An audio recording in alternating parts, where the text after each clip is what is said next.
Hi everybody, this is Silvio Canto in Dallas, Texas, and welcome to our video commentary. Today we're going to go back in history to December the 1st, 1824, and one of the most unusual elections in American history. But let me set the table for you. On November 1824, people went to vote.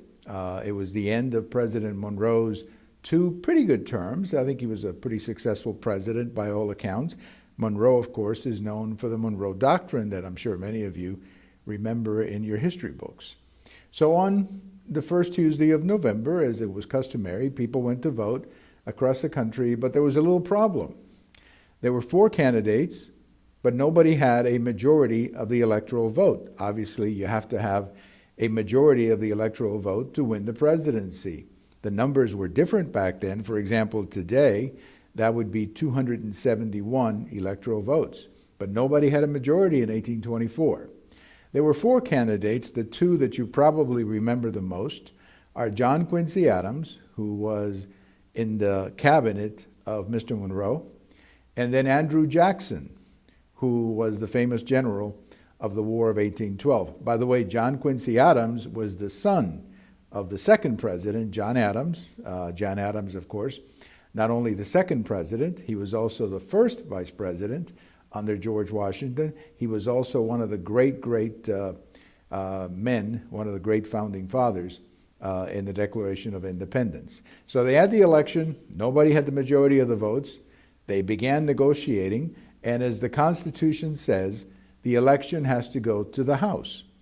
And in the House, this took several months, obviously, in the House, in February of 1825, or roughly a few weeks before the new president was inaugurated, John Quincy Adams was elected or selected President of the United States by the House of Representatives. This is exactly what the Constitution calls for, by the way.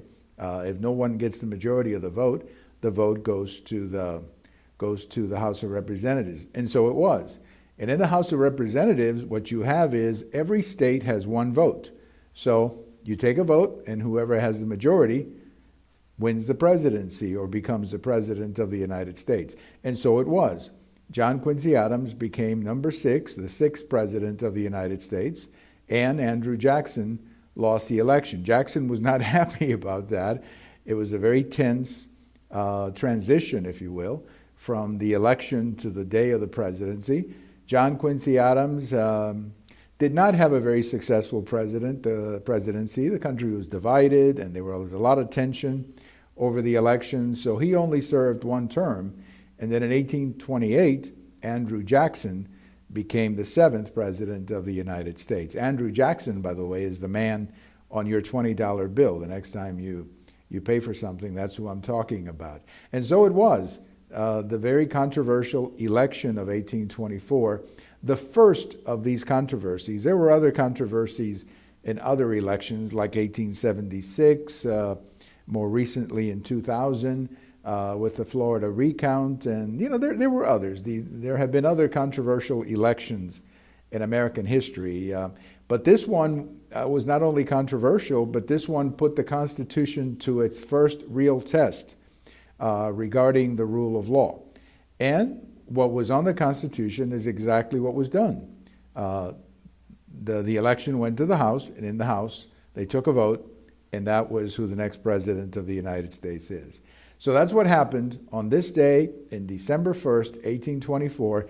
The election formally went to the House. And then 2 months later, the House voted that John Quincy Adams, the majority of the House voted for John Quincy Adams, and he became president number 6 in American history.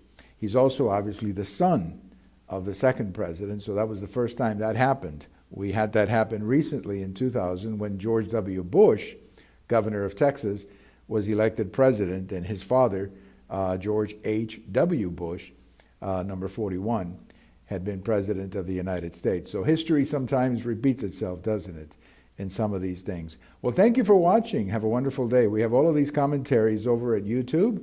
We also have them on my blog. We have them on Twitter and on my Facebook political page. Have a great day, everybody. It's a beautiful day here in Dallas, but it's supposed to get a little cooler. I think we're finally finally starting to see a little bit of the winter, although we're technically not in winter, but we're starting to feel a little bit chilly. Great day, everybody. We'll talk to you later.